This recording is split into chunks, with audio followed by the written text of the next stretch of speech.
இன்றைக்கி நான் வந்து சவுதி அரேபியாவிலேருந்து ஒரு சிக்கன் ஷாப் தான் போயிட்டுருக்கேன். அந்த சிக்கன் வந்து அந்த ஷாப்பில் வந்து நல்லாயிருக்கும் அப்படின்னு நிறைய பேர் என் கமெண்டில் சொன்னாங்க. ஸோ அதனால தான் சிக்கன் ஷாப் போயிட்டுருக்கோம். சிக்கன் ஷாப் போயிட்டு சிக்கன் எப்படி இருக்குது அப்படின்னு சொல்லிட்டு இந்த வீடியோவில் பார்க்கலாம் வாங்க. அந்த ப்ரோஸ்டட் சிக்கன் ஆர்டர் பண்ணதுமே சட்னி மைனஸு சிக்கன் பீஸ் 4 அப்புறம் 4 குபூஸு ஒரு லெக் பீஸ் எடுத்து வாயில் வச்சேன். செம்ம சுட வாயை சுட்டுச்சு, செம்ம டேஸ்ட்டாக இருந்துச்சு. அது கூட வந்து இந்த குபூஸை நம்ம பிரித்து அதில் வந்து மைனஸு சட்னி ஃபிங்கர் சிப்ஸ் எல்லாம் வச்சு நல்லா சுருட்டி சாப்பிட்டோம். டேஸ்ட் வந்து அல்டிமேட்டாக வேறு லெவலாக இருந்தது. ஃபைனல் வீடியோ எனக்கு வந்தாச்சு. என்னோடய சப்ஸ்கிரைபர் கேட்டதால் இந்த ஷாப்புக்கு வந்தோம். Main shop roasted chicken shop வந்து ஒரு போஸ் நல்லா அது மாதிரி சிக்கன் ட்ரை பண்ணி நீங்கள் முன்னாடி வீடியோ பார்த்துருப்பீங்க. உங்களுக்கு வீடியோ பிடிச்சிருக்கேன் நினைக்கிறேன்.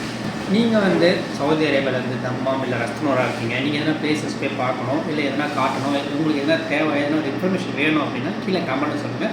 உங்களுக்காக நான் ட்ரை பண்ணுறேன். டோட்டலாக நீங்கள் எவ்வளோ செலவு பண்ணியிருக்கோம் அப்படின்னு கேட்டிங்கன்னா 25 ரியால் நம்பருக்கு வந்து ஒரு 500 ரூபாயிலேருந்து 600 ரூபாய்க்குள்ளே வரும். 420 முடிச்சுட்டு இந்த வீடியோ நம்ம முடிக்கலாம்.